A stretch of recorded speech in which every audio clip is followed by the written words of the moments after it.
এবার স্বরাষ্ট্র মন্ত্রণালয়ের স্টিকারযুক্ত গাড়িতে পাওয়া গেল কোটি টাকার ইয়াবা। আপনার গাড়ি কাগজপত্র আছে আপনার? দর্শক, দেশের আইন শৃঙ্খলা রক্ষাকারী বাহিনীর নাকের ডগায় বসে অপরাধীরা আজ এমন এক দুঃসাহস দেখিয়েছে যা শুনলে যে কারোর চোখ কপালে উঠতে বাধ্য। খোদ স্বরাষ্ট্র মন্ত্রণালয়ের স্পিকার লাগানো বিলাসবহুল সাদা রঙের টয়োটা গাড়ি, সামনে পেছনে ভিআইপি প্রোটোকলের চরম দম্ভ। দূর থেকে দেখলে যে কেউ স্যালুট দিয়ে পথ ছেড়ে দেবেন, কিন্তু সেই গাড়ির ভেতরেই পাচার হচ্ছিল মরণ নেশা ইয়াবার এক বিশাল চালান। গাড়িটা আমরা একটু তল্লাশি করবো। এই যে ইয়াবা। হ্যান্ডকাপ লাগাই দাও, হ্যান্ডকাপ লাগাই দাও। এই আপনারা কি ওনার সাথে একসাথে আসছেন? হ্যাঁ,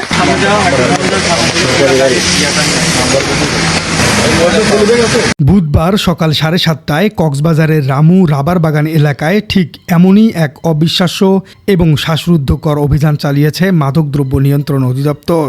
গোপন সংবাদের ভিত্তিতে চালানো এই আকস্মিক তল্লাশিতে গাড়ির ভেতর থেকে উদ্ধার করা হয়েছে স্কচ টেপ এবং টিস্যু পেপার দিয়ে মোড়ানো 3টি থলে। আর সেই থলের ভেতর থেকে বেরিয়ে এসেছে 6,000 পিস ইয়াবা, যার বাজার মূল্য কোটি টাকার কাছাকাছি।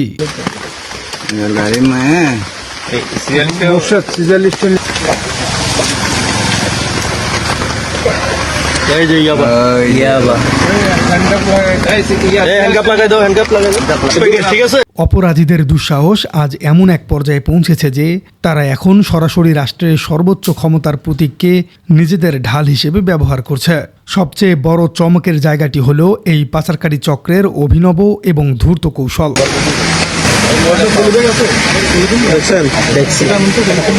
এটা হচ্ছে আপনার 2,000 ইয়াবা। এটা টোটাল 6,000 ইনফরমেশন ছিল। এর মধ্যে একটা গাড়ি যাবে। হ্যাঁ, আমাদের সোর্সের একটা তথ্য ছিল। গাড়িটা এই গাড়ি, হ্যাঁ, গাড়িটা আমরা একটু চেক করবো। গাড়িটা কার ভাই? একটু সামনে আসেন, সামনে আসেন। এটা কি আপনার গাড়ি? আইন শৃঙ্খলা রক্ষাকারী বাহিনীর কড়া নজর এড়াতে পাচারকারী সিন্ডিকেটগুলো এখন অত্যন্ত সুকৌশলে তরুণী এবং নারীদের কেরিয়ার বা পাচারকারী হিসেবে ব্যবহার করছে। রামু রাবার বাগান এলাকায় এই চেকপোস্টে যখন বিলাসবহুল গাড়িটি থামানো হয়, তখন এর ভেতরে থাকা যাত্রীদের দেখে ঘটনাস্থলে উপস্থিত কর্মকর্তাদেরও চোখ কপালে উঠে। গাড়ি থেকে হাতে নাতে গ্রেপ্তার করা হয় কুমিল্লার 14 গ্রামের সাব্বির হোসেন, নারায়ণগঞ্জের রূপগঞ্জ উপজেলার সীমা ইসলাম এবং ঢাকার দারুসালাম থানা এলাকার মাত্র 18 বছর বয়সী তরুণী উর্মি আক্তারকে। একটি ভিআইপি গাড়িতে যখন এমন কম বয়সী তরুণীরা বসে থাকে, তখন চেকপোস্টের নিরাপত্তা কর্মীদের মনে স্বাভাবিকভাবেই সন্দেহের মাত্রা অনেকটাই কমে যায়। পাচারকারী চক্র অত্যন্ত নিখুঁতভাবে এই মনস্তাত্ত্বিক সুযোগটাই কাজে লাগানোর চেষ্টা করছিল, কিন্তু ডিএনসি কর্মকর্তাদের কাছে থাকা সুনির্দিষ্ট গোয়েন্দা তথ্যের কারণে তাদের এই নিখুঁত ছক মুহূর্তের মধ্যেই ভেস্তে যায়। হাতকড়া পরানোর পর ওই অপরাধীদের চরম ধৃষ্টতা দেখে খোদ আইনশৃঙ্খলা রক্ষাকারী বাহিনীর সদস্যরাই হতবাক হয়ে যান। গ্রেপ্তারকৃতরা অত্যন্ত দম্ভের সাথে দাবি করতে থাকেন তারা স্বরাষ্ট্র মন্ত্রণালয়ের লোক এবং স্বরাষ্ট্র মন্ত্রণালয়ের ঊর্ধ্বতন কর্মকর্তাদের সাথে তাদের অত্যন্ত ঘনিষ্ঠ পরিচয় রয়েছে। স্বরাষ্ট্র মন্ত্রণালয়ের ভিআইপি স্টিকারটি তাদের সেই ক্ষমতা এবং প্রভাবের এই প্রতীক বলে তারা বারবার জাহির করার চেষ্টা করছিল। তবে মাদকদ্রব্য নিয়ন্ত্রণ অধিদপ্তরের কক্সবাজার জেলা কার্যালয়ের উপপরিচালক সোমেন মণ্ডল জানিয়েছেন, সরকারি প্রতিষ্ঠানের স্টিকার ব্যবহার করে মাদক পাচারের এই কৌশল অত্যন্ত উদ্বেগজনক। এই অভিযানে ইয়াবা বহনে ব্যবহৃত প্রাইভেট কারটির পাশাপাশি 4টি স্মার্টফোন, গাড়ির ফিটনেস সনদ এবং ট্যাক্স টোকেনও জব্দ করা হয়েছে। পুরো ঘটনার পরিদর্শক মোহাম্মদ মিজানুর রহমান বাদী হয়ে বিকেলে রামু থানায় একটি নিয়মিত মামলা দায়ের করেছেন। আসামিদের রিমান্ডে এনে জিজ্ঞাসাবাদ করলেই বেরিয়ে আসবে এই চক্রের পেছনের আসল কারিগরদের নাম। এমন একটি স্পর্শকাতর খবর প্রকাশ্যে আসার পরপরই দেশের রাজনৈতিক এবং সামাজিক অঙ্গনে শুরু হয়েছে তুমুল ঝড়। বিশিষ্ট রাজনৈতিক এবং সমাজকর্মী নাসির উদ্দিন পাটোয়ারি এই ঘটনার পরপরই বর্তমান স্বরাষ্ট্রমন্ত্রীকে রীতিমতো কাঠগড়ায় দাঁড় করিয়েছেন। তিনি অত্যন্ত কড়া ভাষায় স্বরাষ্ট্র মন্ত্রণালয়ের নিরাপত্তা, নজরদারি এবং চেইন অব কমান্ড নিয়ে তীব্র ক্ষোভ প্রকাশ করেছেন। তার দাবি, খোদ মন্ত্রণালয়ের নাকের ডগায় তাদের নাম ব্যবহার করে এমন ঘটনা কিভাবে ঘটছে তা প্রশাসনের চরম ব্যর্থতারই একটি বড় প্রমাণ। মন্ত্রণালয়ের মতো এমন এক স্পর্শকাতর একটি জায়গার নাম ভাঙিয়ে দিনের আলোতে কোটি টাকার মাদক পাচার কোনোভাবেই মেনে নেওয়া যায় না বলে তিনি কঠোর হুঁশিয়ারি উচ্চারণ করেছেন। এই বক্তব্যটি মুহূর্তের মধ্যেই সামাজিক যোগাযোগ মাধ্যমে ছড়িয়ে পড়ে এবং সাধারণ মানুষের মধ্যেও ব্যাপক প্রতিক্রিয়ার সৃষ্টি হয়। তবে আবেগের বাইরে গিয়ে যৌক্তিকভাবে বিশ্লেষণ করলে পুরো ঘটনার একটি ভিন্ন এবং বাস্তব চিত্র ফুটে ওঠে।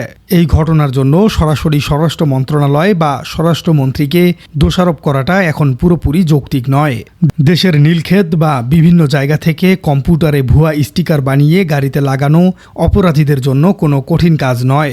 একটি স্টিকার গাড়িতে লাগালেই কেউ মন্ত্রণালয়ের লোক হয়ে যায় না, যতক্ষণ না পর্যন্ত পূর্ণাঙ্গ তদন্তে প্রমাণিত হচ্ছে যে এই গাড়িটির সাথে সত্যিই মন্ত্রণালয়ের কোনো অসাধু কর্মকর্তার যোগসূত্র রয়েছে।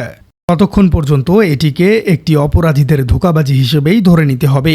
প্রশাসন এখন এই ঘটনার শেকড় সন্ধানে নেমেছে এবং দ্রুতই আসল সত্যটি দেশবাসীর সামনে উন্মোচিত হবে। অপরাধীরা পরিচয় দিলেই যে তারা মন্ত্রণালয়ের লোক হয়ে যাবে, বিষয়টি একেবারেই ততটা সহজ নয়। দর্শক, এই পর্যায়ে জানা জরুরি, কেন বছরের পর বছর ধরে চেষ্টা করেও কক্সবাজারের এই ভয়ঙ্কর মাদক রুট পুরোপুরি বন্ধ করা সম্ভব হচ্ছে না। ভৌগোলিক দুর্বলতা এবং বিশাল কালো টাকার হাতছানি কক্সবাজার রুটকে এক ভয়ঙ্কর মাদকের অভয়ারণ্যে পরিণত করেছে। মায়ানমারের রাখাইন এবং শান প্রদেশ থেকে নাফ নদী এবং দুর্গম পাহাড়ি সীমান্ত পেরিয়ে প্রতিদিন লাখ লাখ পিস ইয়াবা এবং আইস ঢুকছে বাংলাদেশে। বিজিবি, কোস্টগার্ড, পুলিশ, র্যাব এবং ডিএনসি প্রতিনিয়ত পাহারা দিচ্ছেন, নদীতে টহল দিচ্ছে এবং কোটি কোটি টাকার মাদক উদ্ধার করছে। তারপরেও এই স্রোত পুরোপুরি থেমে যাচ্ছে না। এর প্রধান কারণ হলো মাদকের বিশাল অর্থনীতি এবং সিন্ডিকেটের আন্তর্জাতিক বিস্তৃতি। এটি এমন এক লাভজনক অন্ধকার ব্যবসা যেখানে জীবনের চরম ঝুঁকি থাকলেও রাতারাতি কোটিপতি হবার একটি বিশাল লোভ থাকে। মায়ানমারের ভেতরের সংঘাতময় পরিস্থিতির কারণে সেখানে মাদকের উৎপাদন আরও বেড়েছে। প্রশাসন যখনই মাদক দমনে একটি পথ বন্ধ করে দেন, মাদক কারবারিরা ঠিক তখনই তার চেয়ে বহুগুণ বেশি অভিনব পদ্ধতি আবিষ্কার করে ফেলেন। তারা প্রতিনিয়ত তাদের খোলস পাল্টাচ্ছে। একসময় তারা জুতার সোলে, পেটের ভেতর বা ফলের কার্টুনে মাদক আনত। সেগুলো ধরে ফেলার পর তারা শুরু করলো লাশবাহী অ্যাম্বুলেন্সে মাদক পাচার। এরপর দেখা গেল প্রেস বা সাংবাদিকদের ভুয়া স্টিকার লাগিয়ে পাচার, গ্যাস সিলিন্ডার কেটে তার ভেতর, গাড়ির চেসিসের ভেতর, এমনকি শিশুদের খেলনার ভেতরেও ইয়াবা পাচারের ঘটনা ঘটেছে। আর এখন তারা এতটাই বেপরোয়া হয়ে উঠেছে যে সরাসরি স্বরাষ্ট্র মন্ত্রণালয়, পুলিশ বা আইন প্রয়োগকারী সংস্থার ভিআইপি স্টিকার ব্যবহার করছে। অপরাধীরা প্রতিনিয়ত প্রশাসনের এক ধাপ এগিয়ে থাকার চেষ্টা করছে।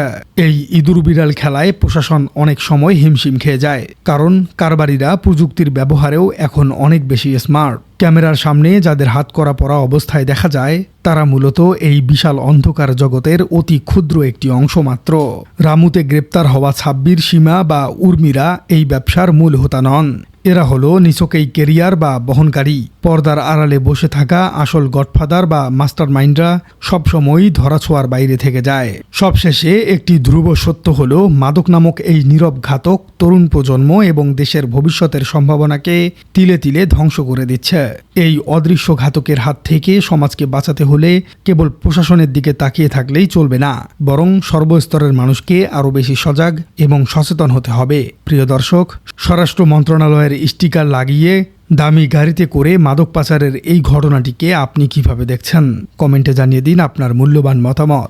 আর আমাদের চ্যানেলে নতুন হয়ে থাকলে চ্যানেলটি সাবস্ক্রাইব করে বেল আইকনটি বাজিয়ে দিন। দেখা হচ্ছে পরবর্তী কোনো ভিডিওতে।